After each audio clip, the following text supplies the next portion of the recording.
So now section 3, question number 2.24. Number of common tangents to circle this and this is 0. Statement 2 में बोला है C1 C2 is less than mod R1 minus R2 then there will be no common tangent. Okay, तो number of common tangents बिल्कुल यदि C1 C2 less than mod R1 minus R2 है तो एक circle दूसरे के अंदर कंप्लीटली आएगा, तो कोई भी कॉमन टेंजेंट नहीं मिलेगा।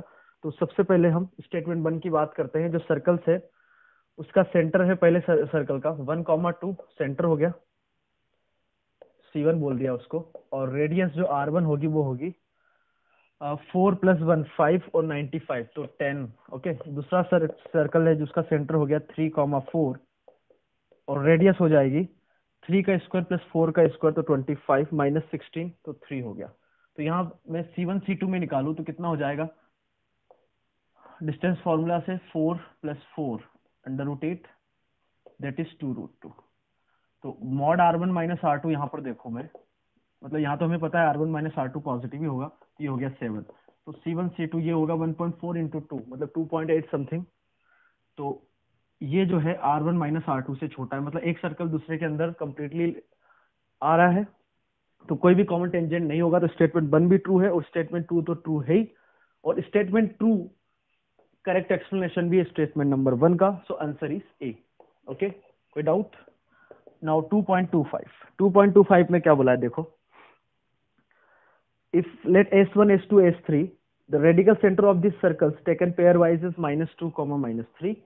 Point of intersection of three radical axes of three circles taken in pairs is known as radical center। बिल्कुल स्टेटमेंट 2 तो ये हमारा रेडिकल सेंटर की डेफिनेशन होती है कि 3 सर्कल्स है, ठीक है। जैसे 3 सर्कल ले लिया तो इसकी जो रेडिकल सेंटर है, या जरूरी नहीं ऐसे भी ले सकते हैं, इसकी रेडिकल एक्सिस मान लो ये है, इसकी रेडिकल एक्सिस ये है और इन दोनों की रेडिकल एक्सिस ये है, तो जहां इंटरसेक्ट करते हैं ये आपका होता है रेडिकल सेंटर। तो स्टेटमेंट 2 तो करेक्ट है। स्टेटमेंट 1 को देखो आप, S1 S2 S3 को पेयर वाइज हम ले तो हमको रेडिकल सेंटर निकालना पड़ेगा, या बट यहाँ पर ध्यान देने वाली बात है कि जो सर्कल 1 है वो है x² + y² -10x - 12y - 39 = 0। और सर्कल 3 को आप देखो तो 2 से डिवाइड करूं तो x² + y² -10x - 12y + 39 = 0। ठीक है, तो इन दोनों का जो सेंटर है वो सेम है, रेडियस अलग अलग है, तो जो सेंटर सेम है तो इनका रेडिकल एक्सिस डिफाइन नहीं है। तो मैं S1 S3 को लूं तो जैसे 2 सर्कल को लिया तो उसकी रेडिकल एक्सिस नहीं आएगी, तो रेडिकल सेंटर आपका डिफाइन नहीं होगा। तो स्टेटमेंट 1 जो है गलत है, ठीक है। -2 रेडिकल सेंटर ही नहीं तो -2, -3 आएगा ही नहीं, तो स्टेटमेंट गलत हो गया। स्टेटमेंट 2 फॉल्स, मतलब आंसर हो गया इसका डी। कोई दिक्कत समझने में? नाउ 2.26 में क्या है, the equations of the straight lines joining origin to the points of intersection of this and this is y - x²। Statement 2 है y + x = 0 is a common chord of this circle. Okay, circle की equation है आपके पास x² + y² -4x - 2y - 4 = 0। दूसरा circle है x² + y² -2x - 4y - 4 = 0।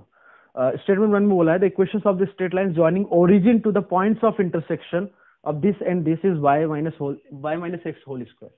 Okay, तो यहां से मैं यदि कॉमन कॉर्ड लूं तो S1 - S2 कितना हो जाएगा, -2x + 2y = 0। That means x = y, मतलब जो दोनों सर्कल है वो x = y को कट करे तो ओरिजिन भी इसी पे आएगा कहीं ना कहीं, ठीक है। तो यहाँ पे बोला है the equations of the straight lines joining origin to the point of intersection, तो वो होगी y -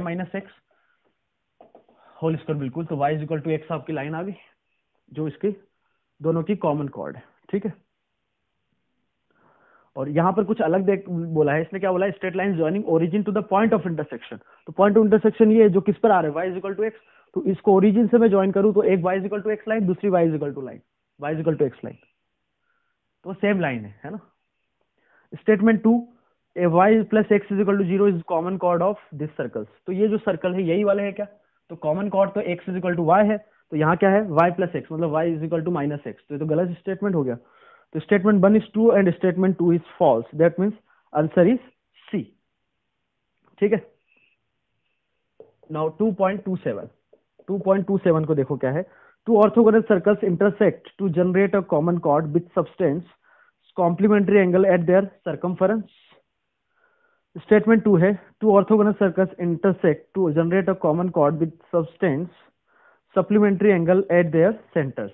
अच्छा ठीक है, दो ऑर्थोगोनल इसने बोला है, टू ऑर्थोगोनल सर्कल्स। यदि ऑर्थोगोनल सर्कल है तो हम जानते हैं कि इस सर्कल के लिए जो टेंजेंट हुआ इसके लिए नॉर्मल होगा, मतलब सेंटर से पास करेगा। इसके लिए जो टेंजेंट हुआ वो इसके लिए नॉर्मल होगा, ये सेंटर से पास करेगा। ठीक है, तो इनकी जो कॉमन कॉर्ड होगी वो आपकी ये हो गई।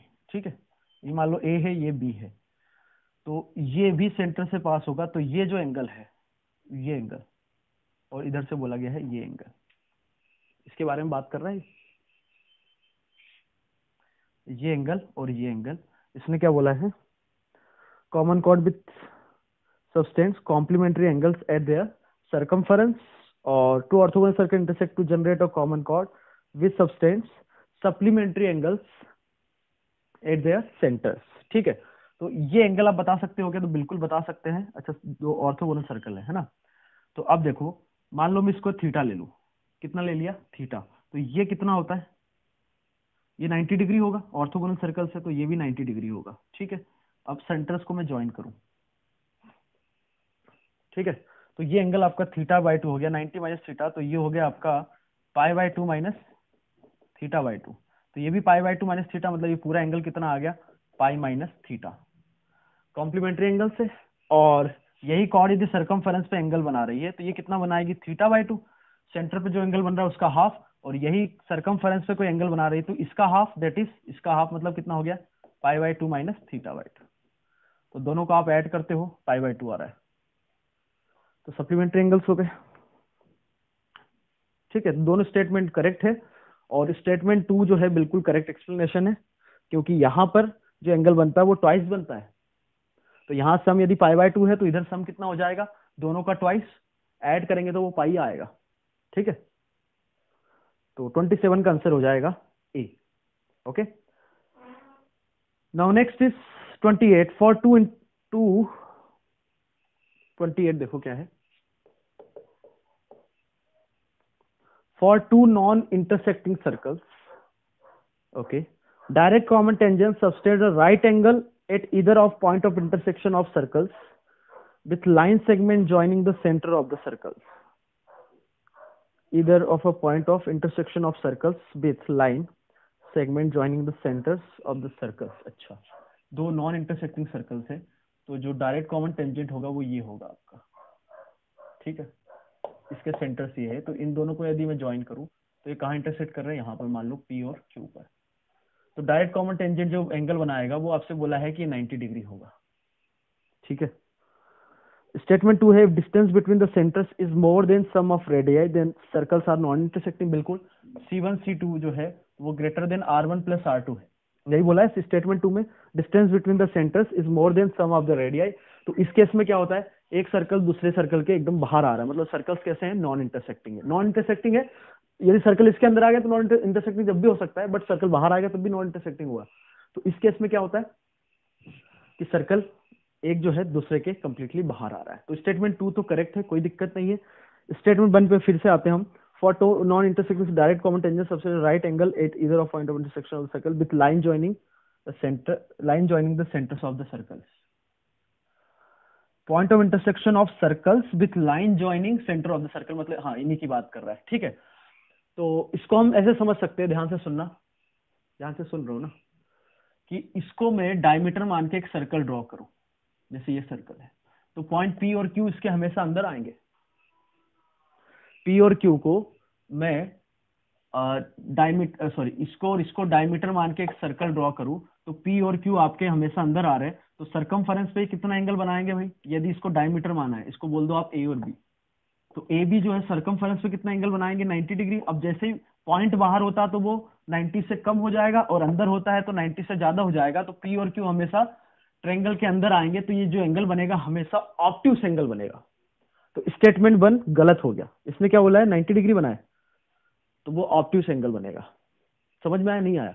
क्या बोला गया है, ए और बी को डायमीटर मान के एक सर्कल हम ड्रॉ करें तो पी और क्यू हमेशा उस सर्कल के अंदर आ रहा है, तो एंगल क्या बनेगा आपका? ऑब्ट्यूस एंगल बनेगा। ठीक है, तो स्टेटमेंट 1 फॉल्स हो गया, तो इसका आंसर आ गया 28 का डी। बोलो नाउ सेक्शन 4 देखो। सेक्शन 4 में कॉम्प्रिहेंशन है कुछ, तो पहले comprehension number 1, let alpha chord of a circle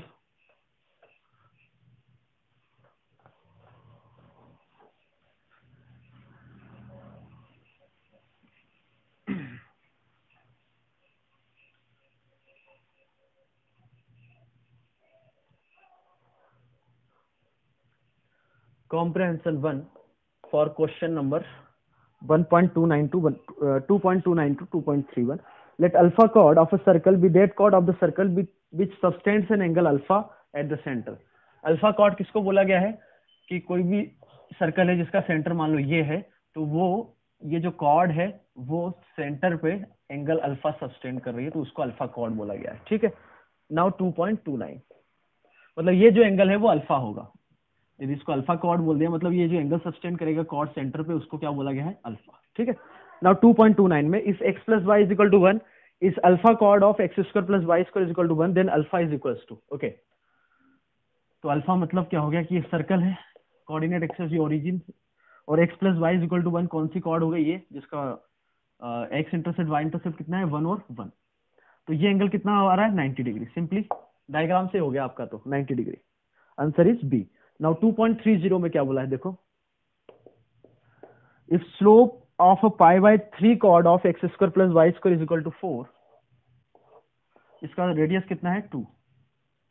slope of a pi by 3 chord, alpha chord, तो यहाँ पे क्या हो गया? पाई बाय 3 कॉर्ड, मतलब जो एंगल सब्सटेंड करेगा सेंटर पे, सेंटर क्या है इसका? ओरिजिन, वो पाई बाय 3 होगा, 60 डिग्री होगा, और उसका स्लोप दे रखा है 1।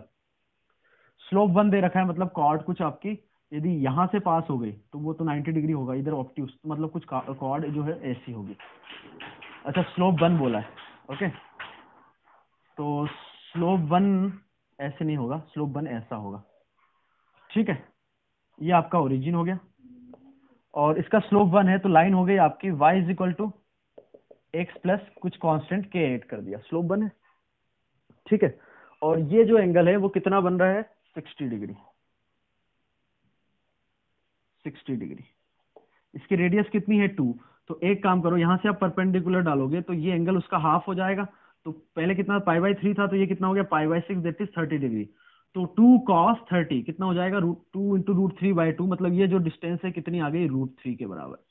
तो ओरिजिन से परपेंडिकुलर डिस्टेंस √3 के बराबर, तो आपका k आ जाएगा। तो ओरिजिन से परपेंडिकुलर डिस्टेंस k अपॉन में √2 का मॉड किसके बराबर है? 2 के बराबर। तो k आपका आ गया +-2 √2।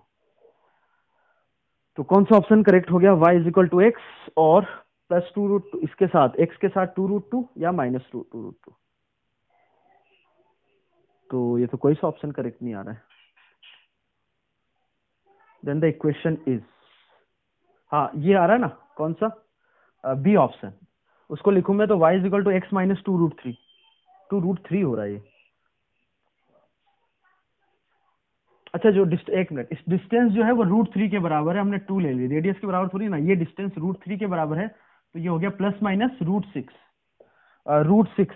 तो कौन सा ऑप्शन करेक्ट हो गया? y is equal to X -√6, that is A option. ठीक है, दो आएंगे बिल्कुल, एक इधर भी हो सकती है कॉर्ड वो स्लोप 1 की जो यहाँ पर 60 डिग्री बनाए, तो इसलिए दो वैल्यू आ रही है। ठीक है, now 2.31 distance of 2 pi by 3 chord, मतलब अल्फा 2 पाई बाय 3 हो गया, of circle this from the centre is. अच्छा, 2.31 में बोला है सर्कल है जिसका सेंटर हमें पता है -1, -2, और जो कॉर्ड है वो एंगल कितना बना रही है यहाँ पर? 2 pi by 3, that is 120 degree. तो distance of alpha chord from the centre, मतलब यहाँ से आपको ये डिस्टेंस निकालनी है। ये एंगल कितना है? 120 डिग्री, तो ये हो गया 60। अच्छा, इसकी रेडियस कितनी हो जाएगी? रेडियस हो जाएगी 2, तो रेडियस 2 हो गया, तो 2 cos 60 आपका आंसर हो गया, cos 60 हाफ, तो ये वैल्यू हो गई 1। So answer is 1। कुछ करने की जरूरत ही नहीं पड़ी। कोऑर्डिनेट में ध्यान रखना, इस साल जो जेई का क्वेश्चन आया 2020 का एडवांस में, एक प्रॉब्लम इस टाइप से कुछ है, आपको ज्योमेट्री में जाओ, है ना, कुछ मतलब इक्वेशन वगैरह कुछ करने की जरूरत नहीं है, थोड़ा कैलकुलेशन करो आपका आंसर आ जाता है। तो ध्यान रखना इस टाइप के क्वेश्चंस में। नाउ कॉम्प्रहेंशन 2 में क्या बोला है देखो, a system of circle is said to be coaxial when every pair of the circles has the same radical axis. It follows from the definition that. अच्छा, coaxial system of circles के बारे में बात करी गई है। तो मान लो दो सर्कल मैंने ये ले लिए, तो ये आपकी मान लो रेडिकल एक्सिस हो गई। तो ऐसे मैंने ये फिर सर्कल लिया, फिर इधर एक लिया, तो इन सब की जो जो रेडिकल एक्सिस है वो सब ये होगी, ये वाली लाइन, और इन सब का सेंटर जो होगा, सेंटर को मैं ज्वाइन करूं तो वो सारे के सारे से इसी लाइन पर आएंगे। समझ में आ गया? जितने भी कोएक्सियल सर्कल्स है, मतलब उनकी रेडिकल एक्सिस सेम हो। ठीक है, यही ऐसे पैराग्राफ में बोला है। जैसे फर्स्ट पॉइंट है, the centres of all circle of coaxial system lie on a straight line. ठीक है, बीच is perpendicular to the common radical axis. बिल्कुल होता ही है ये तो। जैसे दो एक्सिस ले लूं मैं ये, और इसको ज्वाइन करूं और सेंटर्स को ज्वाइन करूं तो 90 डिग्री हो गई होगा। तो ऐसे में कितने भी सिस्टम ऑफ सर्कल्स ले लूं जो इन दोनों पॉइंट से पास हो रहा है। ठीक है, सेकेंड है, circle passing through two fix points form a coaxial system for which the line joining the fix points is the common radical axis. बिल्कुल, ये दो पॉइंट से पास होने वाले सर्कल्स की इक्वेशन की जो, और ए बी को ज्वाइन करूंगा तो रेडिकल एक्सिस हो जाएगी, उसके परपेंडिकुलर जो लाइन है उस पर सारे सेंटर्स आ जाएंगे सर्कल के। और थर्ड है, the equation of to a coaxial system of which two members are S1 S2 can be written as. Family of circle से सिंपली मान लो एक सर्कल S1 दे रखा है, दूसरा सर्कल S2 दे रखा है, तो फैमिली ऑफ सर्कल्स की इक्वेशन क्या होगी? फैमिली ऑफ सर्कल की इक्वेशन जो दोनों पॉइंट से पास हो रहे हैं वो क्या होंगे? S1 plus lambda S2। Family of circle ही है, कुछ अलग से नहीं है ये। ठीक है, lambda is parameter. If we choose the line of centres as x axis and x axis को चूज कर लिया तो उसका वाई कोऑर्डिनेट क्या हो जाएगा? सेंटर्स का, क्योंकि सेंटर एक्स एक्सिस पे आएंगे, 0 हो जाएगा सेंटर का वाई कोऑर्डिनेट। ठीक है, और common radical axis is Y is equal Y axis. ठीक है, then the simplest form of the, बिल्कुल सही है, यहाँ पे वाई कोऑर्डिनेट 0 है सेंटर का। ठीक है, where C is a fix point. और रेडियस कितनी होगी जो ऊपर दे रखा है? X square plus Y square plus 2gx plus C is equal to 0 का under root G square minus C, और G plus minus root C के बराबर हो गया तो रेडियस 0 हो जाएगी, मतलब पॉइंट सर्कल हो गया। ठीक है, आर कॉल्ड द, अच्छा, और इसी केस में are called the limiting points of the system of coaxial circles. आगे बात समझ में?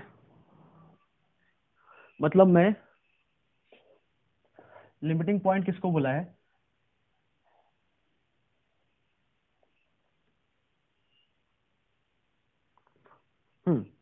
उन सब जितने भी सर्कल हम ड्रॉ कर रहे हैं, यदि रेडियस में 0 ले लूं सर्कल्स की, तो वो क्या हो जाएंगे? आपके लिमिटिंग पॉइंट्स हो जाएंगे सिंपली, है ना? इसमें अब कुछ बताने की जरूरत नहीं है। Are call the limiting, okay. Now question 2.32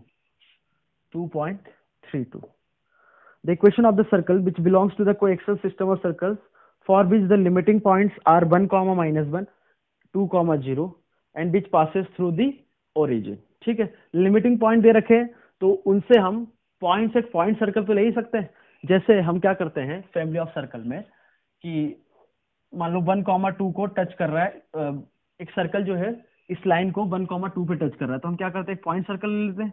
तो इससे पास होने वाले सारी लाइन की इक्वेशन क्या लिखते हैं? पॉइंट सर्कल की इक्वेशन प्लस ये लाइन की इक्वेशन। तो यहां से फैमिली ऑफ सर्कल की इक्वेशन लिख सकते हैं क्या?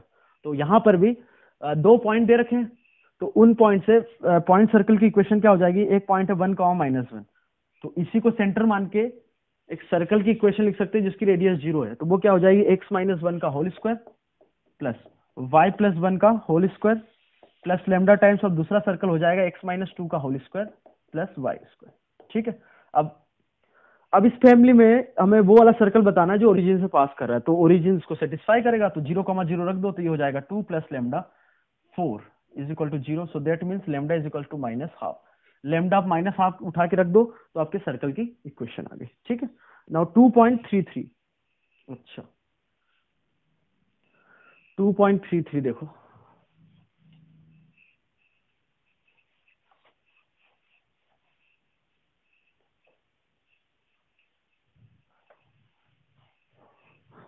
if origin be limiting point of coaxial system of circles, okay,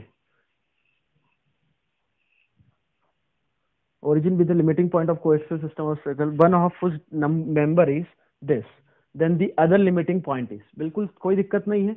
एक लिमिटिंग पॉइंट ओरिजिन दे रखा है तो उसकी मदद से हम पॉइंट सर्कल की इक्वेशन लिख सकते हैं। क्या? x माइनस जीरो का whole square plus y minus zero का whole square plus lambda times, या फिर इसको ऐसे लिखे कि एक फैमिली दे रखी है कौन सी, x square plus Y square minus two alpha x minus two beta y plus c. Okay, ये एक फैमिली, ये हो गया S1 plus lambda S2। S2 की इक्वेशन वो पॉइंट जो लिमिटिंग पॉइंट है उससे सर्कल की इक्वेशन, पॉइंट सर्कल की equation X square plus Y square is equal to zero. Point circle समझते हो ना?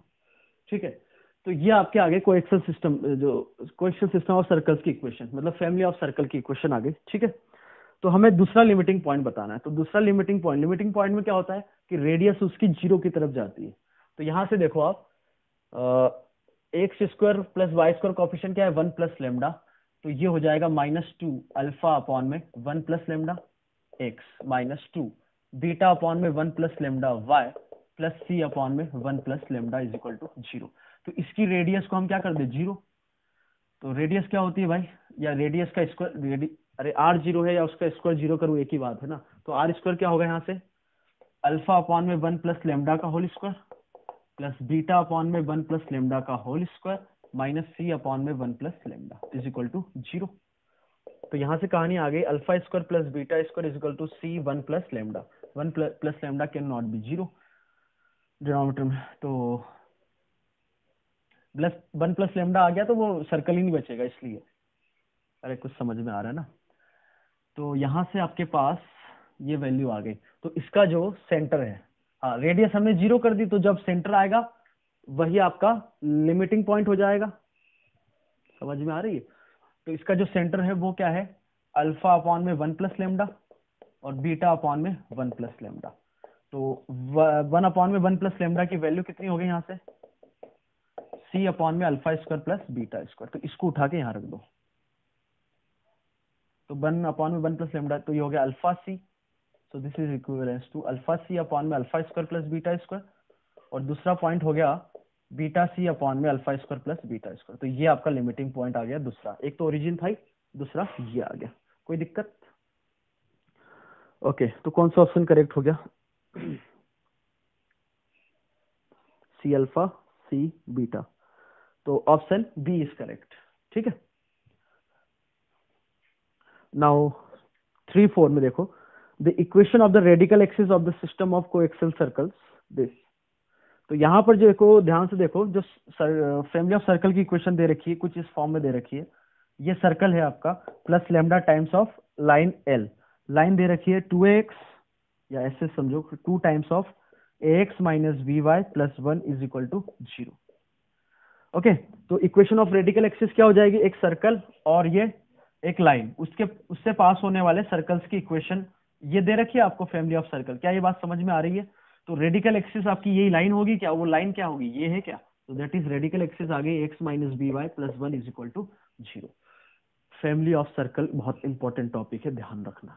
ठीक है, अब रेडिकल एक्सिस वगैरह से क्वेश्चन, ठीक है, बहुत अच्छे क्वेश्चन बनाए जा सकते हैं। इस कॉम्प्रहेंशन में दे दिया, कोई दिक्कत नहीं। ठीक है, नाउ कॉम्प्रहेंशन 3। ठीक है भाई, इसमें देखो क्या है,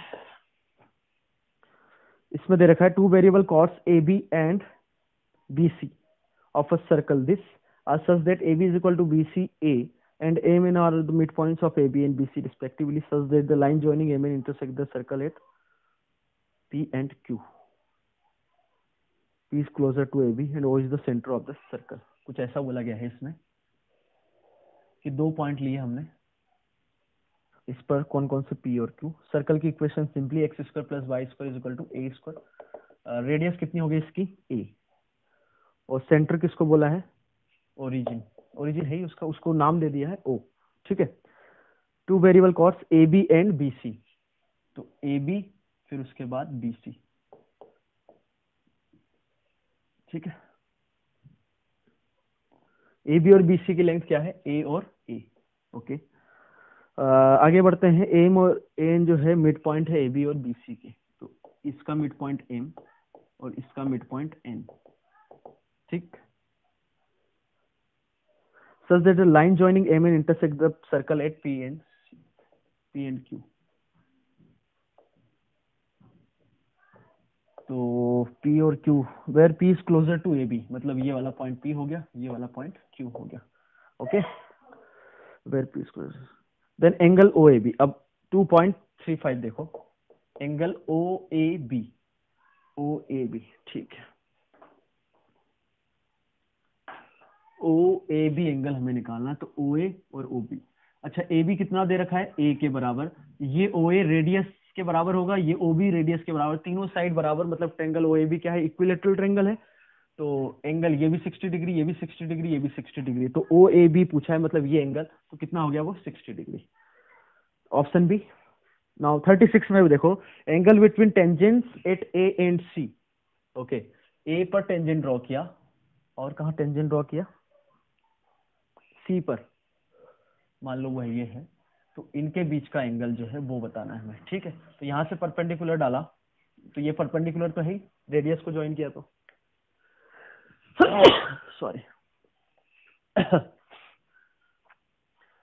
ठीक, तो ये जो है लाइन, इसको मिलेगी,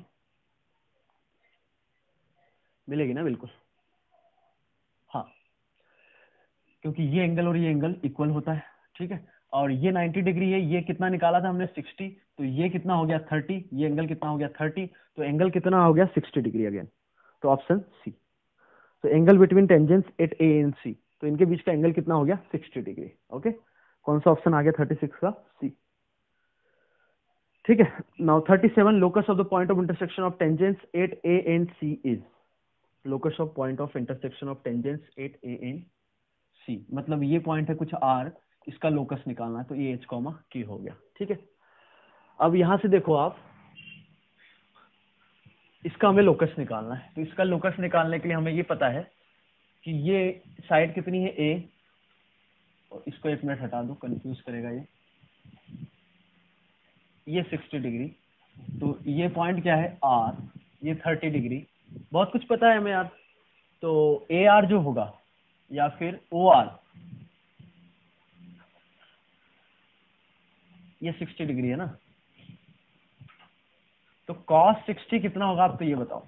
cos 60 होगा आपका, ये बेस 60 ये है ना, बेस अपॉन में हाइपोटेनस, मतलब A अपॉन में OR, तो OR हो गया A cos 60 हाफ, तो ये हो गया 2A के बराबर। OR किसके बराबर है, और ये तो ओरिजिन है, और ये R, तो इसकी परपेंडिकुलर, ये जो डिस्टेंस है, डिस्टेंस फॉर्मूला से h square plus k square is equal to 2 है, तो h square plus k square कितना आ गया 4a स्क्वायर। h को x से रिप्लेस करो, k को y से, तो आपके सर्कल की इक्वेशन आ गई x square plus y square is equal to 4a square, that means option C. Now next comprehension 4। Okay, तो कॉम्प्रिहेंशन 4 में देखो क्या है, p is a variable point on line L। Okay,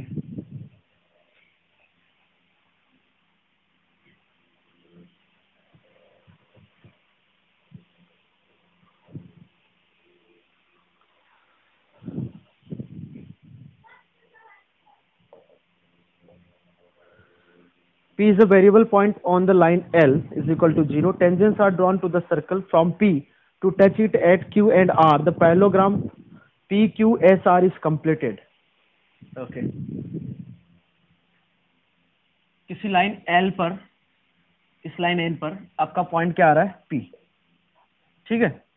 tangents are drawn to the circle x square plus y square is equal to 4। तो यहां से आपने tangent draw किए, तो एक ही आया और दूसरा ये आया, ठीक है। तो Q और R पॉइंट ऑफ कांटेक्ट आ गए, आ नहीं गए, गिवन है। Now the parallelogram PQSR is completed. अच्छा, पैरेललोग्राम हमें बनाना है PQSR, तो ए किधर, इधर के लिए हम कुछ ऐसा,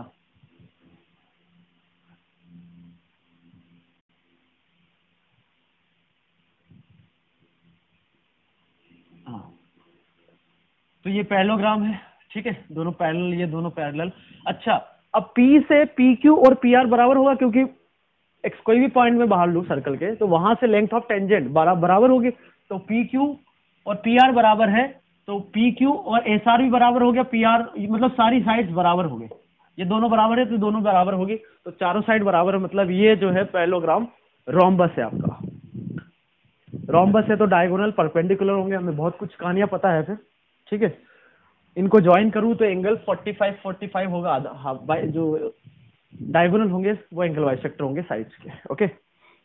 अब देखते हैं क्या क्या जरूरत पड़ेगी। तो 2.38 देखो, 2.38 में बोला है लाइन दे रखी है 2x plus y minus 6 is equal to 0, then the locus of the circumcentre of triangle PQR line क्या दे रखी है इस केस में 2x plus y minus 6 is equal to 0, okay. Locus of the circumcentre of triangle PQR। अच्छा अच्छा, इसका जो सेंटर है हमें पता है ओरिजिन है वो, तो यहां से परपेंडिकुलर ड्रॉप किया, यहां से परपेंडिकुलर ड्रॉप किया, तो PQR जो सर्कल होगा वो सर्कल O से भी पास होगा, मतलब ये 90 डिग्री 90 डिग्री, तो OP को डायमीटर जो मानता हूं मैं, उससे एक सर्कल जो पास करेंगे, मतलब PQO और R एक ही सर्कल पे आएंगे, तो PQR का जो सर्कम सर्कल है वो सेंटर O से ही पास होगा, और OP आपका क्या हो गया डायमीटर। तो हमें इसका सेंटर निकालना है, तो इसका सेंटर हमने ले लिया H, K।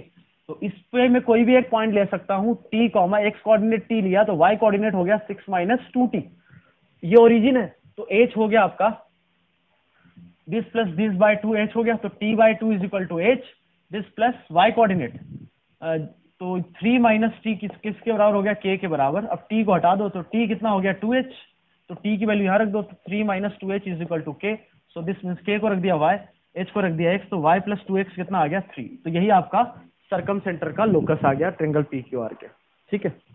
आगे बढ़ते हैं। 2.39 में क्या बोला गया है, इसमें बोला गया है P6,8 then the area of triangle QRS। यदि P में 6,8 ले लो,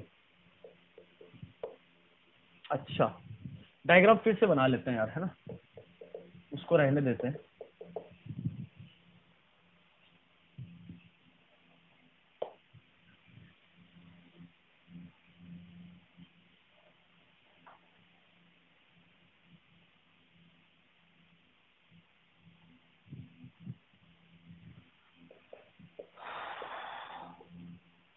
ठीक है, तो हमें यहाँ P दे रखा है 6,8, ठीक है। हमें यहाँ से पूछा गया है ट्रायंगल QRS, ट्रायंगल QRS का एरिया, तो QRS ट्रायंगल ऐसा बनेगा, तो QRS और ट्रायंगल PQR दोनों एक ही बात है, मतलब PQR का एरिया निकालू या QRS का निकालू एक ही बात है। अरे रोम्बस है ना यार, रोम्बस है, जैसे रोम्बस लिया तो डायगोनल जो होगा इसका, जैसे डायगोनल ले ली तो ये ट्रायंगल और ये ट्रायंगल का एरिया सेम होगा, तो ट्रायंगल PQR का एरिया निकाल लेते हैं। इसका एरिया आप स्टैंडर्ड जानते हो, क्या जानते हो, RL³ अपॉन में R² प्लस L²। L क्या होती है लेंथ ऑफ टेंजेंट, तो 6,8 से इसकी लेंथ ऑफ टेंजेंट, तो 6,8 रखेंगे तो 36 64 समझ में आ गया, पॉइंट रखना है। तो 100 माइनस 4 96, तो ये हो गया अंडर रूट 96, ये आपका L हो गया। और इसकी जो रेडियस है, रेडियस किसके बराबर है 2 के बराबर, तो एरिया आ गया 2 इंटू अंडर रूट 96 का क्यूब अपॉन में 2 का स्क्वायर 4, L का स्क्वायर 96, तो ये 2 अपॉन में जो भी आ रहा है, चलो हमें ऑप्शन में मैच करवाना है, तो ये 100 हो गया तो बचा 50, और इधर 96 इंटू अंडर रूट 96 इसका क्यूब, फिर से 2 जाएगा तो ये 25 बचेगा नीचे, और ऊपर कितना बचेगा,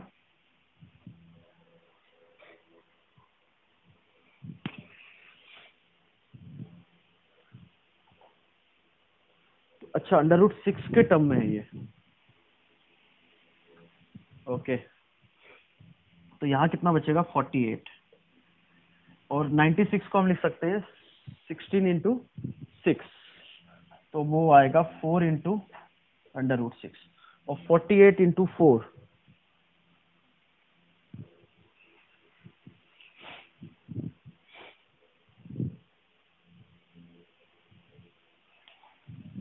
ठीक है, तो 39। तो हमें कुछ इस फॉर्मेट में लाना है यार, नीचे 25 तो आ गया, तो ये हो गया आपका, ये 100 हो गया था,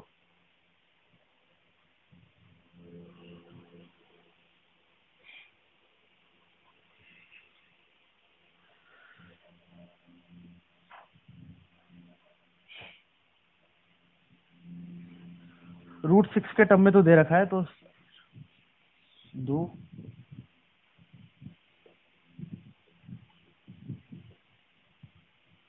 192, तो इधर तो 190, अच्छा 6 पावर देखे 24 पावर और 48 इंटू √6, 48 इंटू √6 तो गलत है। कैलकुलेशन चेक करें एक बार। RL³ अपॉन में R² plus L²। Length of tangent 36 plus 64, 100 minus 4। Circle की इक्वेशन तो सेम ही है, x² plus y² equal to 4। तो 4 माइनस के 100 में से तो 96, तो √96 भी सही है। R² प्लस L², इसका स्क्वायर 96, 2 का स्क्वायर 4, तो ये 100 हो गया, 100 है ना। तो 2 इंटू 96 इंटू √96 डिवाइडेड बाय 100, तो यहाँ से 2 कॉमन निकाला तो 48, 16, और ये हो जाएगा 96, 96, 4 बार आएगा, तो 192 अपॉन ये आ रहा है। ठीक है, कैलकुलेशन में कोई गड़बड़ी तो नहीं दिख रही है, तो आपका यही आंसर हो गया। ठीक है, वो में भी डी ऑप्शन में 192 होना चाहिए, 192 √6/25। ठीक है, फिर भी एक बार कैलकुलेशन आप चेक कर लेना, पर मुझे जहां तक लग रहा है कैलकुलेशन में कोई गड़बड़ी है नहीं। बाकी ऑप्शन ABC तो इस हिसाब से कभी आएंगे नहीं, डी ऑप्शन ही लग रहा है, पर वहां पे 196 दे रखा है, 196 है ना।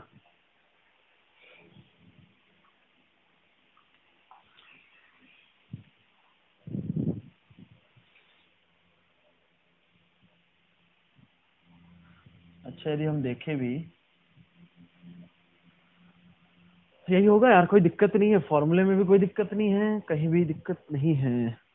तो RL³ कैलकुलेशन में फिर भी मिस्टेक हो सकती है, बाकी आंसर यही होगा। ठीक है, नाउ 2.40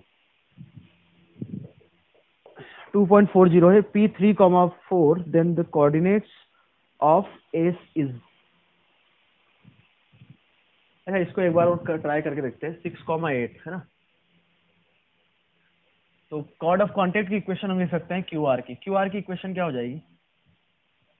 बहुत झमेला है उसमें भी, आप सीधा करो ना, क्या दिक्कत है। 2.40 में देखो 3,4 P दे रखा है, द कोऑर्डिनेट्स ऑफ एस। अच्छा,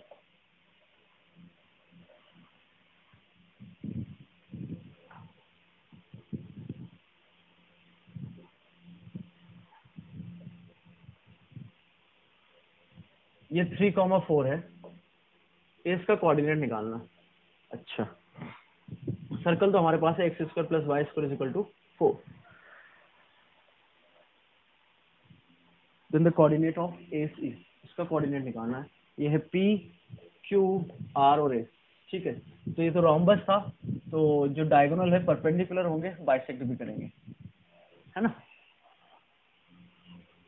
तो QR की इक्वेशन निकाल सकते हैं क्या? बिल्कुल निकाल सकते हैं। कॉर्ड ऑफ कॉन्टेक्ट की COC की equation T is equal to, COC मतलब कॉर्ड ऑफ कॉन्टेक्ट की equation T is equal to 0, तो 3x plus 4y is equal to 4।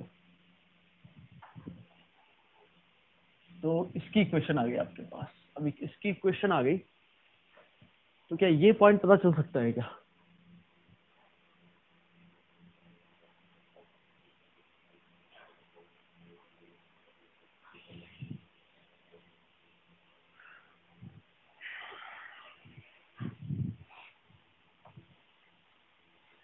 हाँ, ये पॉइंट तो हम निकाल ही सकते हैं ना यार, ये 90 डिग्री है, तो P से फुट ऑफ परपेंडिकुलर ये पॉइंट आ जाएगा, बिल्कुल।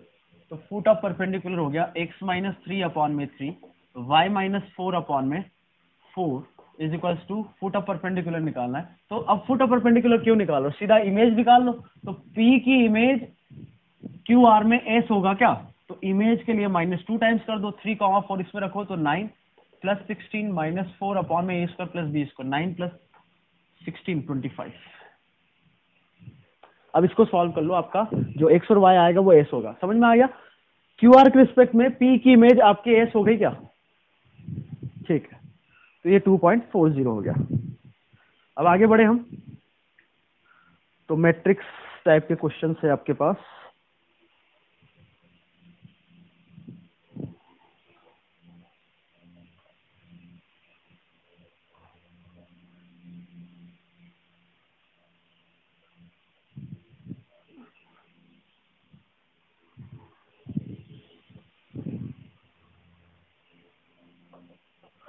To point four one section one A. If ax plus by minus 5 is the equation of the chord of the circle this, which passes through 2, 3 and the greatest distance from the center of the circle and at the greatest distance, okay, point is greater then mod A plus B is equal to, okay. क्या बोला है? This is the equation of the chord of the circle. Circle जिसका centre हमें पता है 3, 4, radius कितनी है 2, okay, radius हमें पता है 2। तो ये एक कॉर्ड दे रखी है ax plus b y minus 5 is equal to 0, जो कि पास कर रही है passes through 2, 3 and at the greatest distance from the centre of the circle. इसका मतलब क्या हुआ कि अब देखो ध्यान से सुनना, कंसेप्ट अच्छा है। एक पॉइंट से कोई कॉर्ड पास कर रही है, ये इसका सेंटर है, तो वो कॉर्ड ऐसे भी हो सकती है, ऐसे भी हो सकती है। तो सेंटर से डिस्टेंस देखो तो ये आ रही है, इधर से डिस्टेंस देखो तो ये आ रही है। अब कॉर्ड को मैंने थोड़ा ऐसे इंक्लाइन किया तो डिस्टेंस ये हो गई। तो मैक्सिमम डिस्टेंस कब होगी? जब ये वाला जो है और यहाँ से जो लाइन जा रही है और ये परपेंडिकुलर हो जाए, तभी डिस्टेंस मैक्सिमम आएगी। तो कहने का मतलब ये हुआ कि उस सेंटर से मैं परपेंडिकुलर डालूं तो वो जो पॉइंट आना चाहिए वो 2, 3 आना चाहिए। इसका सेंटर कितना है 3, 4, तो यहाँ से जो परपेंडिकुलर डालेंगे 2, 3 हो गया। तो 2, 3 से पास कर रही है तो हमें ए और बी में दो इक्वेशन चाहिए, तो 2a plus 3b minus 5 is equal to 0, और इसका जो स्लोप है माइनस a बाई बी, और इसका यहाँ से जो स्लोप निकलेगा कितना निकलेगा 1, है ना, वो माइनस, दोनों का स्लोप का प्रोडक्ट -1, क्योंकि ये लाइन और ये लाइन परपेंडिकुलर है तो स्लोप का प्रोडक्ट -1। तो यहाँ से आ गया a is equal to b, a is equal to b आ गया तो a is equal to b is equal to 1 आ गया। यहाँ रख के देख लो, तो a भी 1 आ गया तो a प्लस बी कितना हो गया 2, तो मॉड 2 भी 2 होगा। नाउ बी, ये तो a हो गया इसका। अब इसमें बहुत सारे क्वेश्चन है यार। b, let O be the origin and P be the variable point on the circle. This is the locus of the midpoint of OP is this, then the value of G plus F. Okay. तो हमें OP का midpoint बताना है। O is the origin and P is the variable point on the circle. This is the locus of the midpoint of OP. अच्छा, P इसको satisfy कर रहा है तो P मान लो अल्फा कॉमा बीटा हो गया, तो वो सर्कल को सेटिस्फाई करेगा तो alpha square plus beta square plus 2 alpha plus 2 beta is equal to 0। और ओपी का मिड पॉइंट, ओ तो आपका ओरिजिन है, तो ओपी का मिड पॉइंट जो है उसको कुछ नाम दिया है कि नहीं दिया, तो एम बोल दिया। तो मिड पॉइंट क्या होगा अल्फा बाई 2 बीटा बाई 2, तो एच आपका हो गया अल्फा बाई 2 के बराबर, और के लोकस निकालना है ना तो एच कॉमा के लेंगे, तो अल्फा की जगह 2h रख दो तो ये हो गया 4h स्क्वायर, बीटा की जगह 2k रख दो तो 4k square plus 4k is equal to 0। तो 4 कॉमन आ गया, h को x से रिप्लेस कर दो, k को y से, तो x square plus Y square plus x plus Y is equal to 0। तो 2g आ गया 1 के बराबर और 2f भी आ गया 1 के बराबर, तो g और f हो गया हाफ और हाफ, तो हाफ प्लस हाफ 1, तो b का हो गया s। बना रहे हैं ना। नाउ सी पार्ट देखो, सी पार्ट में बोला गया है क्या, the x coordinates of the centre of the smallest circle which curves the circle this and this orthogonally. The x coordinate of the center of the smallest circle, यहाँ पर जो centre के बीच की डिस्टेंस है 1, 2 और 5, -6। भाई थोड़ा कैलकुलेशन तो डायरेक्ट करना ही पड़ेगा ना, सब कुछ बताएंगे तो लिखने में टाइम लग जाएगा, ठीक है। तो एक का सेंटर है 1, 2, एक का सेंटर है 5, -6, तो इसकी डिस्टेंस हो गई 5, 16 है ना, इधर से और इधर से 2 और -6 8, 64 प्लस 60 √80, सेंटर के बीच की डिस्टेंस आ गई √80, तो √80 हो गया 4√5, ठीक है। और रेडियस आ गई 4, 3 इधर से और इधर से रेडियस आ जाएगी 5 का स्क्वायर 25, 6 का स्क्वायर 36, 25 और 36 कितना हो गया 61 माइनस √10, तो उधर से डिस्टेंस, उधर से रेडियस आई 3 और इधर से रेडियस आ गई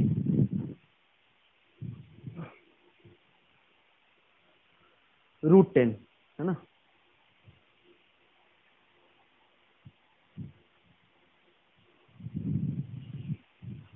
x coordinate of centre of the smallest circle which cuts the circle this.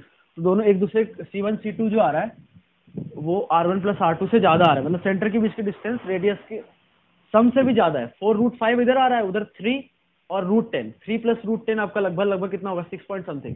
तो 4 प्लस √5 वो 8 से ज्यादा हो रहा है। तो C1 C2 क्या आ रहा है, greater than R1 plus R2, मतलब एक सर्कल दूसरे के बाहर आ रहा है। ठीक है, तो हम जानते हैं कि भाई रेडिकल एक्सिस और ये इनका पॉइंट ऑफ इंटरसेक्शन पे सेंटर होना चाहिए इसका। तो क्या क्या निकालना है, सेंटर है 1,2 इसका, और इसका है 5, -6। रेडिकल एक्सिस आएगी S1 माइनस S2 मतलब 8x minus 16y minus 56 is equal to 0।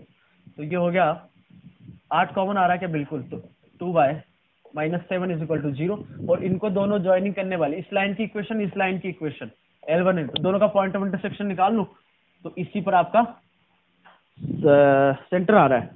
तो इसका एक्स कोऑर्डिनेट आ जाएगा, आप ये पॉइंट निकाल लो, आंसर आ गया। समझ में आ रहा है कुछ, दोनों का लाइन ज्वाइनिंग, ये लाइन ये रेडिकल एक्सिस, दोनों का पॉइंट ऑफ इंटरसेक्शन निकालो। ठीक है, तो यहां से जो सर्कल आपका इंटरसेक्ट करेगा दोनों को ऑर्थो कर लिया। Now D part, if theta is the angle between two tangents which are drawn to the circle this from the origin then 2√3 theta. क्या बोल दिया इसने, theta is the angle between two tangents which are drawn to the circle this, origin से। अच्छा, theta angle between the tangents बोला है, तो हमें 2√3 tan थीटा निकालना है। कोई दिक्कत नहीं, निकाल लेंगे। सेंटर क्या है 6√3, सेंटर हो जाएगा 2√3, अरे नहीं यार 3√3, 3। हाँ, रेडियस हो जाएगी 27, 3 रेडियस 3 हो जाएगी। तो ये एंगल हो जाएगा θ/2, और ये पॉइंट है ओरिजिन, तो ओरिजिन से डिस्टेंस √27 के बराबर, मतलब 3√3 हो गया। तो सबसे पहले तो आप tan θ/y लिखो, tan θ/2 3/3√3 मतलब 1/√3, तो θ/2 आ गया 30 degree, so that means theta is equal to 60 degree. तो थीटा 60 हो गया, तो ये आ गया 2√3 tan 60√3, तो ये आ गई वैल्यू 6 के बराबर, दैट इज P। तो D का आ गया आपका P। ठीक है, 2.42 नेक्स्ट द कॉलम है ये भी। The length of the A देखो, length of the common chord of two circles of radius 3 and 4 units which intersect orthogonally is k/5, then k equals to the length of the common chord of two circles. Orthogonally intersect कर रहे हैं दोनों, मतलब यहाँ का इसका जो tangent होगा वो इसके लिए नॉर्मल होगा, मतलब सेंटर से पास करेगा, और इसके लिए जो टेंजेंट होगा वो भी नॉर्मल होगा, और ये एंगल कितना होगा 90 डिग्री। टेंजेंट है ना, इसके लिए नॉर्मल, तो ये टेंजेंट तो 90 डिग्री हो गया, और इसकी एक की रेडियस 3 दे रखी है, एक की 4। तो हमें ये जो है इसकी इक्वेशन निकालनी, मान लो इसकी लेंथ कुछ t ले ली, तो आंसर हमारा 2t होगा, ना कि t कितना लिया मैंने यहाँ से यहाँ तक का। ठीक है, तो ये राइट एंगल ट्रायंगल है, तो ये कितना हो गया √3² + 4² that is 5।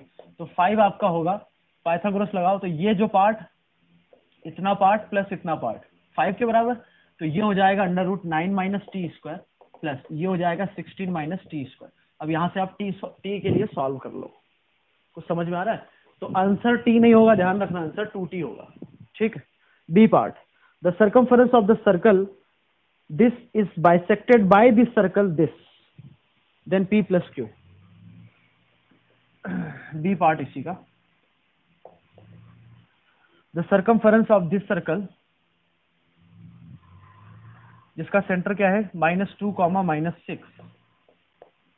The circumference of this circle this is bisected by the second circle, मतलब ये और ये सर्कमफरेंस को बाइसेक्ट कर रहा, मतलब ये क्या हो गया आपका डायमीटर इस सर्कल के लिए, क्योंकि इसका the circumference of the circle this is bisected by this circle. हाँ, तो इसका जो सेंटर है इस पर आएगा, तो बस आप क्या करो, आप कॉमन कॉर्ड निकाल लो, S1 - S2 कॉमन कॉर्ड हो जाएगी, और वही इस सर्कल के लिए जिसका सेंटर -2, 6 है उसके लिए डायमीटर हो गया। तो S1 - S2 की इक्वेशन हो गई 4 + 2 8x 12 -4 -8, तो +4y is equal to P + Q is equal to 0। ठीक है, अब इसको -2 -6 सेटिस्फाई करेगा, तो ये हो गया -16 -24 P प्लस क्यू। तो P प्लस क्यू का हो गया 40 के बराबर। 40 तो कोई ऑप्शन ही नहीं है यार।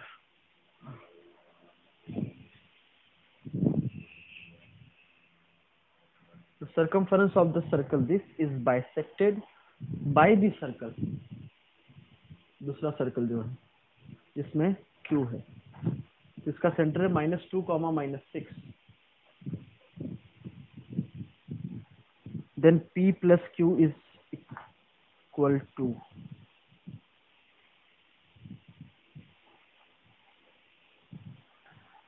अच्छा कॉट इक्वेशन 4 माइनस अच्छा ये 6x हो गया यार, 6x 12 - 8 4y, तो ये हो गया -12, तो ये वैल्यू आ गई 36। 36 कौन सा हो गया? t। बिल्कुल ठीक है। Now C, number of distinct chords of the circle this is passing through the point this and are bisected by x axis. अच्छा, सी में क्या बोला है, जो सर्कल है, सर्कल की स्टैंडर्ड इक्वेशन लिख लेते हैं हम। 2 से डिवाइड करूं मैं तो हो जाएगी x² minus √2x plus y², इधर है -√2x और इधर हो जाएगा -y/2 इज इक्वल टू 0। 2 से डिवाइड किया तो यही आएगा।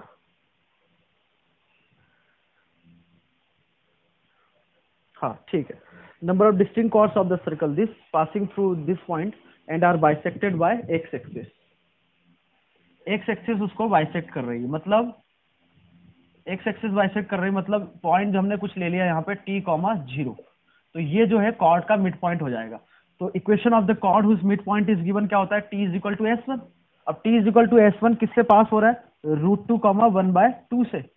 तो अब t की जितनी नंबर ऑफ वैल्यूज आएगी उतनी कॉर्ड होगी। सिंपल फंडा है यार, t की जितनी वैल्यू आएगी उतनी उतनी नंबर ऑफ कॉर्ड्स होगी। समझ में आया क्या किया हमने? कॉर्ड का मिड पॉइंट आपका x एक्सिस पे आ रहा है, ये बोला है। ठीक है, तो t, 0 ले लिया।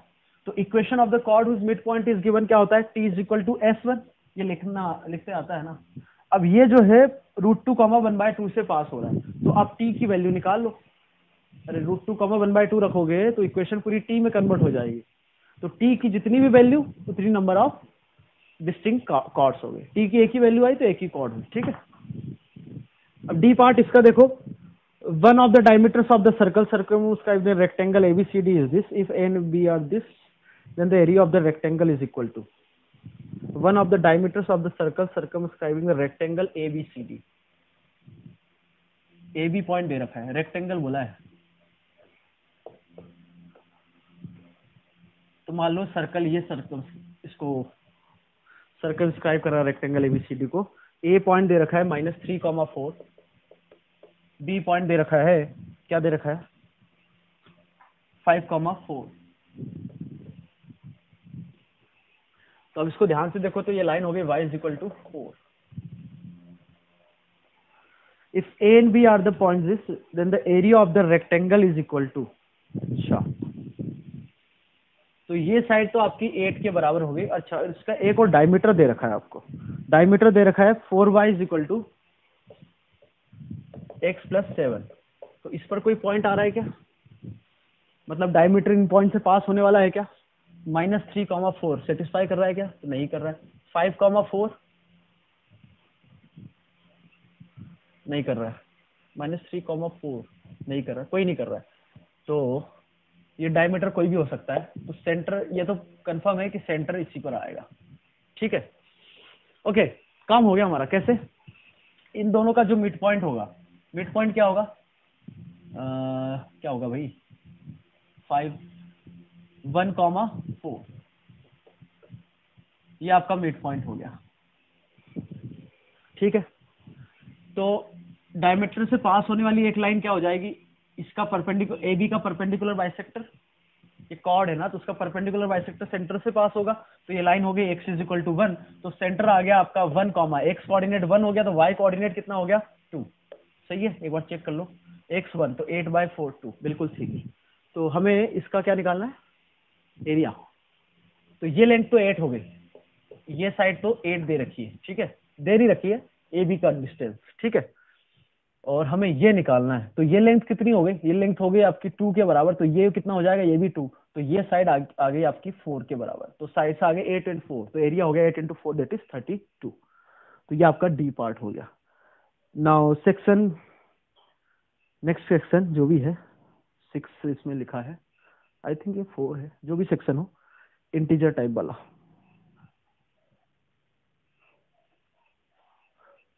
तो इसमें क्वेश्चन 2.43 में बोला है C1। अब देखो जो भी क्वेश्चन है हमने डायग्राम बनाए हैं, ठीक है। तो आपको कोऑर्डिनेट में बिल्कुल टाइम लगता है, पर आपकी प्रैक्टिस ऐसी हो जानी चाहिए कोऑर्डिनेट में। यदि आपको फिर भी अभी अभी भी जैसे लग रहा है इतने क्वेश्चन करने के बाद भी टाइम लग रहा है, तो और प्रैक्टिस करो, और कोई इसका सॉल्यूशन नहीं है, ठीक है। 2.43, जल्दी से डायग्राम बनाओ, फिर जो जो पूछा है निकालते गए, ठीक है। Now 2.43, if C1 with a circle and P and PV are the pair of tangents on C1, where P is any point on the director circle of C1, then the radius of the smallest circle which touches C1 externally and also the two tangents P and PV। Okay, क्या क्या बोल गया भाई, ये देखो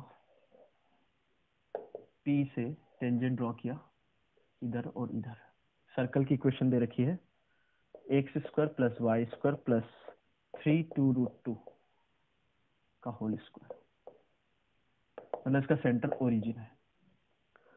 तो हमें एक smallest circle which touches C1 externally and both the tangents, okay, इसका मतलब एक सर्कल यहाँ कहीं आएगा जो दोनों को टच कर रहा है और इस सर्कल को भी टच कर रहा है, तो इसकी हमें रेडियस निकालनी है।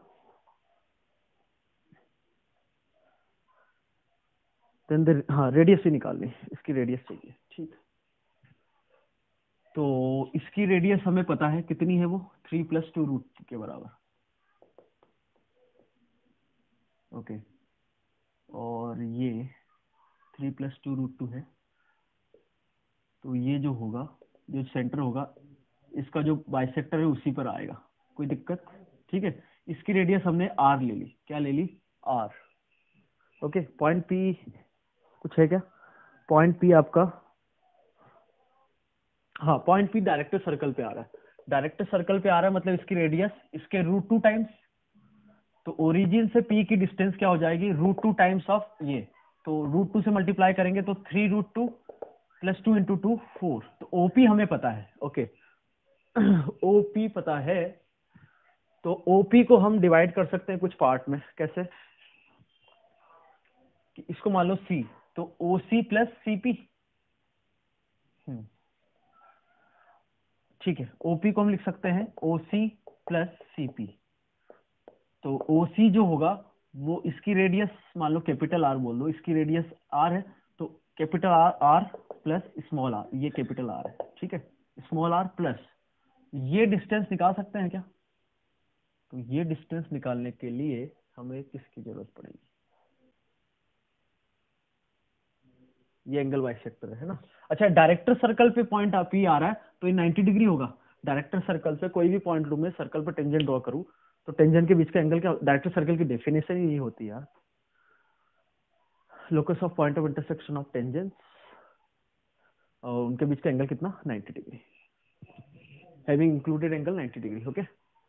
तो ये एंगल कितना हो गया, 45, तो ये एंगल मतलब टोटल 90 है, तो ये 45, ये 45 हुआ, तो ये R हुआ, तो ये भी इतना पार्ट भी कितना होगा, R के बराबर, तो CP आपका हो गया √2R, तो CP हो गया √2R, बस। तो OP आपका, OP कितना है, ये 3√2 + 4, ये है 3 + 2√2 स्मॉल r + √2R, तो यहाँ से हो गया ये 1 + √2, और यहाँ से R कॉमन लिया तो 1 + √2, 1 + √2 कैंसिल हो गया, तो R आपका आ गया 1, रेडियस इज 1, ठीक है।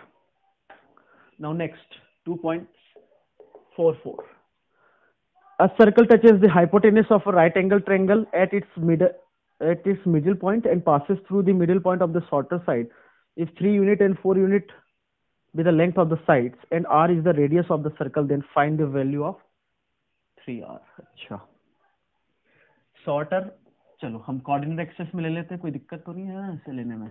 इधर 3 यूनिट पे ले लिया पॉइंट A, इधर 4 यूनिट पे एक पॉइंट ले लिया बी, तो ये हो जाएगा 5। ऐसे कुछ बोला है आपसे, ये 3,0 और ये 0,4, मतलब ये 3 ये 4, ठीक है। अब आपसे बोला गया है circle touches the hypotenuse of the right angle triangle at its middle point. इसके मिडिल पॉइंट पे एक सर्कल है और जो शॉर्टर साइड है, मतलब ये इसके मिड पॉइंट से पास हो रही है, ठीक है। तो मिड पॉइंट हो जाएगा 3/2, 0, ये वाला पॉइंट, और ये इन दोनों का मिड पॉइंट हो जाएगा 3/2, इसको कुछ बोल दिया हमने, क्या बोल दो, RP बोल दो, 3/2, 2, ठीक है। तो उसकी रेडियस निकालना है सर्कल की। अच्छा,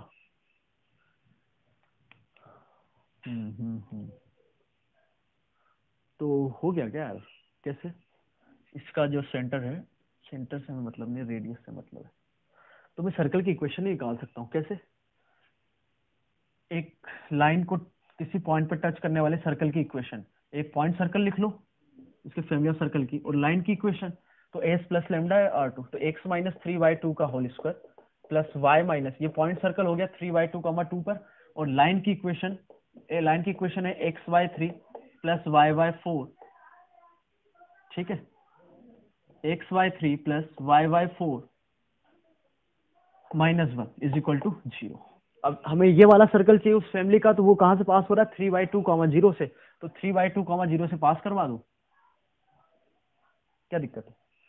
तो 3/2 0, ये 0, तो ये हो गया 4 प्लस लेमडा, 3/2 रखेंगे तो ये हो जाएगा 1/2, ये 0 -1 इज इक्वल टू 0। तो लेमडा आपका हो गया -8 +8, लेमडा 8 हो गया, तो आपका सर्कल ही आ गया, सर्कल आ गया तो रेडियस आ गई, ठीक है। कर लेना आप, सॉल्व आ गया है ना, कि करके बताए, चलो देख लो। नहीं, एक काम करो ना, लेमडा आ गया तो सर्कल की इक्वेशन, तो ये x² minus 3x plus 9/4 plus y² minus 4y plus 4, lambda 8 है तो ये हो गया 8x/3, और ये हो जाएगा 2y -8 इज इक्वल टू 0। तो x², ये हो गया plus y² minus x/3, 4y minus 2y -4, 16 minus 7/4 is equal to 0। तो रेडियस हो गई √1/9 +1 + 7/4। तो ये वैल्यू कुछ खतरनाक सी आ रही है क्या? आने दो, क्या कर सकते हैं। तो 3 × 2 6 है ना, और ये हो जाएगा 36 + 4 + 63, तो ये हो गया 40 63। कुछ गड़बड़ है क्या? इंटीजर टाइप में तो आना चाहिए यार, ये 3R आपका इंटीजर तो नहीं होगा।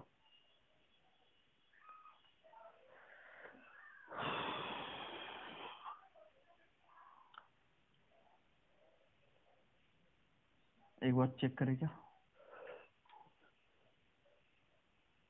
x/3 + y/4 -1 is equal to 0, और इसके मिड पॉइंट से पास हो रहा 3/2, 0 रखा तो 4, 3/2, तो ये हो जाएगा हाफ, -1 तो -1/2, 8, लेमडा 8 सही है, 9/4, 8x/3, 4y -8, तो x² + y² 9 -x/3 -2y, 9/4 तो -4 -16, तो 9 -16 -7/4 सही है। तो जी हो गया 1/, अच्छा 6 हुआ ना, अरे यार गड़बड़ कर दिया हमने, यहाँ पर गड़बड़ कर दिया। ये होगा 1/6 का स्क्वायर तो 36, और ये होगा 1, ये प्लस 7/4, तो एलसीएम आएगा 36, तो आ ही रहा है अभी भी, तो हमने कुछ यहाँ गड़बड़ कर दिया, तो ये बचा 1 + 36 + 63, तो 64 36 कितना हो गया, 64 36 100, 10/6, तो 10/6 तो हो गया 5/3, तो r आ गया 5/3, तो 3r आ गया आपका 5 के बराबर। अब ठीक है, इंटीजर आ रहा है। Now next is 45। ओके 45 देखो भाई।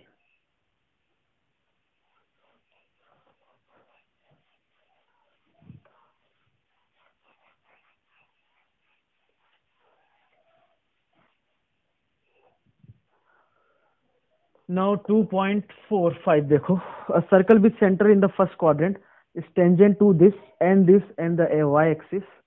Let h comma k be the center of the circle. If the value of h plus k is this, then the value of a plus b. Okay, क्या क्या बोला है देखो।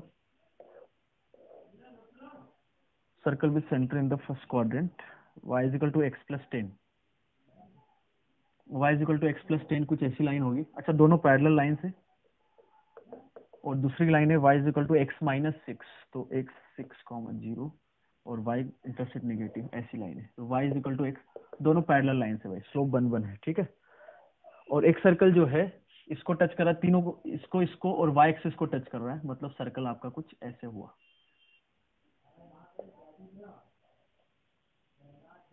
ठीक है।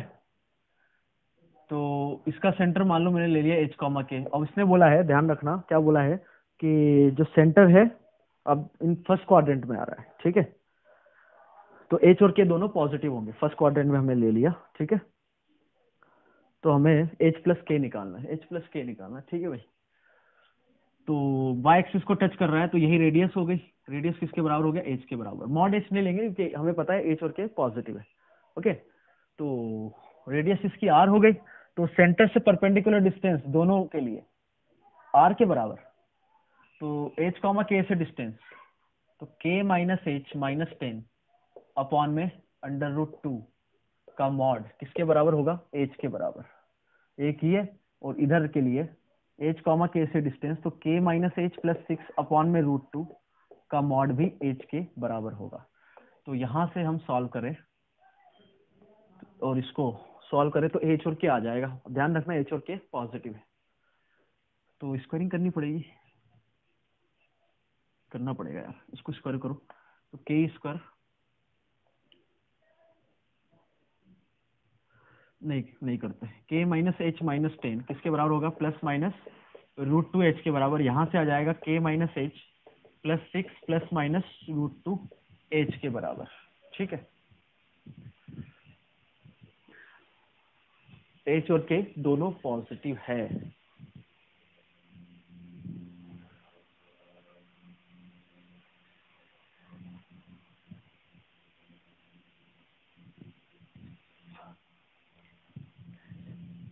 चार बनेंगे यार, 4 केसेस बनाओ। चलो देखो, प्लस प्लस, फिर माइनस माइनस, फिर प्लस इधर, इधर माइनस, इधर माइनस, इधर प्लस। जब भी h और k पॉजिटिव आ जाए हम रुक जाएंगे, है ना। सब्ट्रैक्ट किया मैंने। अच्छा, सब्ट्रैक्ट करेंगे तो क्या होगा, सब कुछ कैंसिल हो गया, तो ये वाला केस नहीं होगा। सब्ट्रैक्ट किया तो सब कुछ कैंसिल हो रहा है ना, तो ये वाला केस नहीं होगा, ये वाला केस भी नहीं होगा। मतलब कांस्टेंट इज इक्वल टू 0 आ जाएगा, तो वो तो कभी हो ही नहीं सकता, कांस्टेंट नॉन जीरो है। अब इसको ये वाले लो, तो अब सब्ट्रैक्ट किया मैंने, तो ये हो गया -16, और ये हो गया आपका 2√2h। तो h आ गया आपका -8, नेगेटिव आ रहा है तो हटा दो। अब तो ये वैल्यू ले लो, इसकी वैल्यू ये और इसकी वैल्यू ये। अब सब्ट्रैक्ट करो तो -16 इज इक्वल टू -2√2h। तो h हो गया आपका 4√2, बिल्कुल ये चलेगा। तो h आपका 4√2 हो गया, तो k आ जाएगा k -4√2 -10 इज इक्वल टू, ये लिया हमने, h को रखो 4√2, तो ये हो गया -16। तो k आपका आ गया 4√2 -6। अब h प्लस k, यही तो बोला है, h प्लस k कितना हो गया, यार ऐसे कैसे आ गया, ये निगेटिव वैल्यू है क्या, नहीं। अच्छा, h प्लस k जो आएगा वो आएगा 8√2 -6 प्लस 8√2, हाँ पॉजिटिव ही तो है। तो इससे आपसे पूछा क्या है, a प्लस बी रूट है, then the value of a plus b. अच्छा,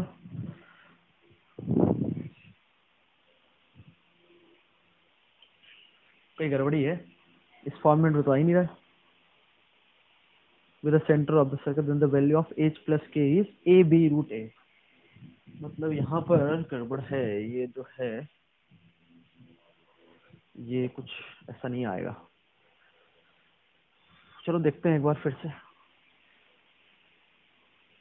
h आपका आया 4√2, तो ये हो जाएगा, अरे यार ये होगा 4 इंटू 2 8,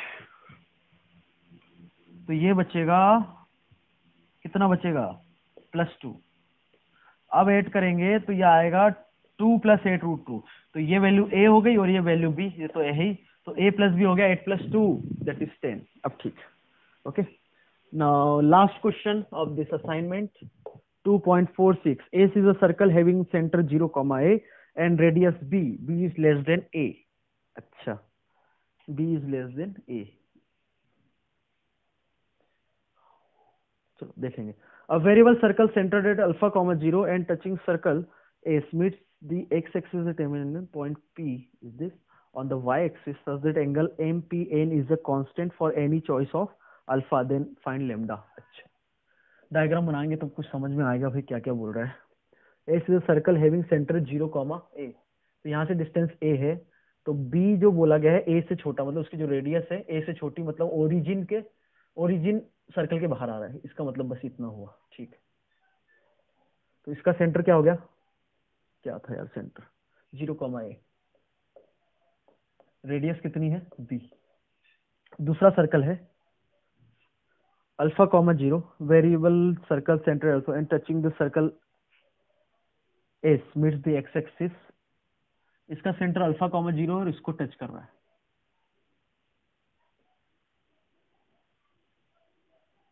ठीक है। इसका सेंटर अल्फा, 0 है, उसको टच कर रहा है, मतलब ये डायमीटर है ना। और meets the x axis at m n and, ये m पॉइंट है और ये n पॉइंट है। A point p on the y axis, इधर कोई एक पॉइंट p ले रखा है, या कहीं भी ले लो, ये ले लो मान लो, such that angle MPN, angle MPN, ये जो है एंगल मान लो थीटा, वो इंडिपेंडेंट ऑफ अल्फा है, then find lambda. Point p है 0, हमें पॉइंट p निकालना, मतलब वेरिएबल सर्कल सेंटर। और कुछ एक बार देख लेते हैं। S is a circle having centre 0, a, radius b, variable circle centred at alpha, 0 and touching circle S meets the x-axis at m and n, a point P on the y-axis such that angle MPN is constant, and constant मतलब independent of alpha है।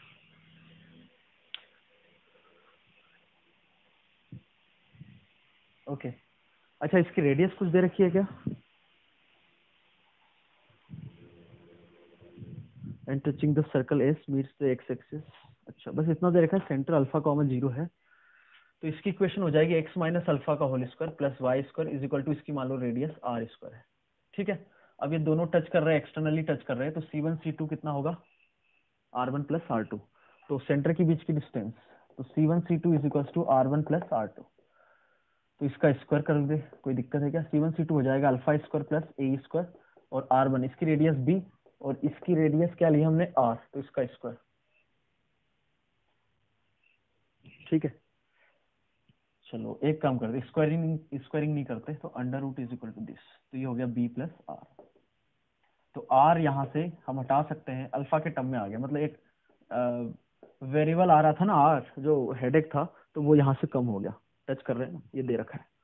अच्छा ठीक है भाई,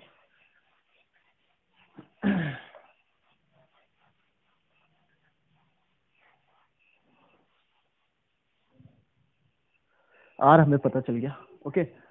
अब M P N जो है angle, ठीक है, वो थीटा दे रखा है, तो पी एम, एम और एन पॉइंट हम निकाल सकते हैं क्या। एम और एन पॉइंट निकालने के लिए हमने वाई का रख दिया 0, तो ये रेडियस r है, तो एम के कोऑर्डिनेट सिंपली हो जाएंगे अल्फा माइनस r, 0, और ये हो जाएगा आपका एन पॉइंट, ये रेडियस r, तो अल्फा प्लस r, 0। कोई दिक्कत, r हमें पता है, तो स्लोप ऑफ पी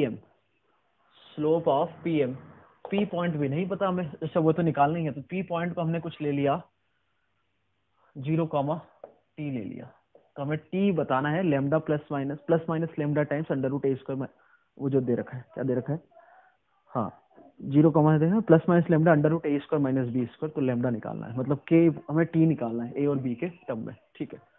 तो स्लोप ऑफ पी एम हो जाएगा, क्या हो जाएगा 0 माइनस टी, तो माइनस टी अपॉन में अल्फा माइनस आर, और स्लोप ऑफ पी एन हो जाएगा, क्या हो जाएगा वो माइनस टी अपॉन में अल्फा प्लस आर, ठीक है। तो इनके बीच का जो एंगल है थीटा, तो वो टेन थीटा क्या हो जाएगा, टेन थीटा हो जाएगा m1 माइनस m2, दो लाइन के बीच का angle m1 minus m2 upon में 1 प्लस m1 m2, मॉड लगाओ नहीं लगाओ क्योंकि इंडिपेंडेंट बोला है, नहीं भी लगाओगे चल जाएगा, तो ये हो जाएगा माइनस टी अपॉन में alpha minus r plus t upon में alpha plus r 1 plus m1 m2, तो टी स्क्वायर अपॉन में दोनों का product alpha square minus r square, तो टेन थीटा आपका आ रहा है यहाँ से, टी कॉमन आ गया ऊपर से, तो माइनस अल्फा माइनस आर इधर से हो गया प्लस अल्फा माइनस आर,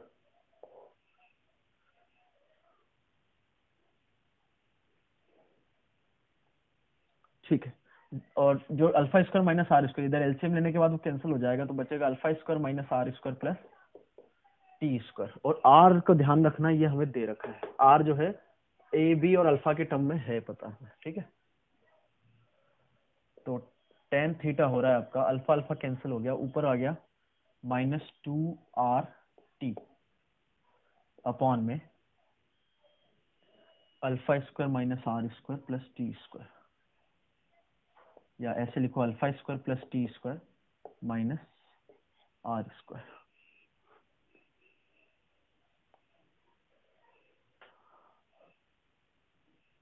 ठीक है। आर की वैल्यू ये रख दो, तो टेन थीटा कुछ आ रहा है, क्या आ रहा है माइनस 2t, आर की वैल्यू है under root alpha square plus a square minus b, और डिनोमिनेटर में alpha square plus t square, और माइनस इसका स्क्वायर जो होगा वो होगा alpha square plus a square mine plus B square minus 2b alpha square plus a square, तो minus times ही हो जाएगा, माइनस आर स्क्वायर रख रहे हैं,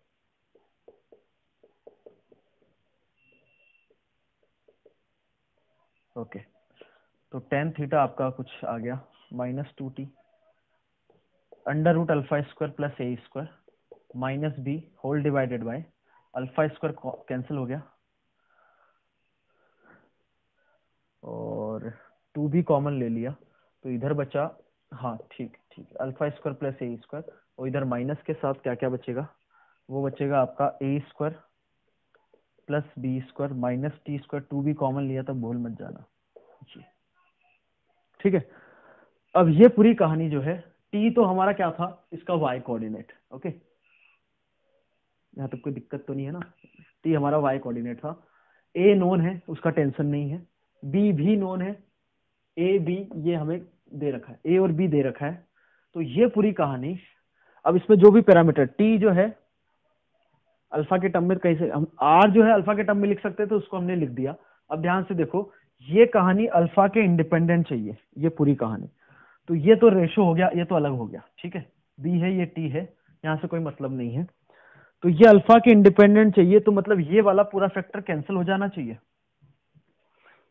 या मैं अल्फा 0 रखूं तो भी काम चलेगा क्या, अल्फा 0 रखने से भी काम नहीं चलेगा क्योंकि यहाँ टी भी आ रहा है, तो ये फैक्टर कैंसिल हो जाना चाहिए, मतलब ये पूरी वैल्यू बी के बराबर हो जाए, तो A square plus B square minus T square upon में 2b किसके बराबर हो, बी के बराबर, तो A square plus B square minus T square किसके बराबर हो, 2b स्क्वायर के बराबर, तो टी स्क्वायर हो गया ए स्क्वायर माइनस बी स्क्वायर के बराबर, तो टी हो गया plus minus under root a square minus b square, तो 0 कॉमा यही तो पॉइंट आ गया, तो लेमडा आ गया, क्योंकि प्लस माइनस लेमडा टाइम्स पूछा था, तो लेमडा आपका आ गया 1, बिल्कुल, सो आंसर इज 1।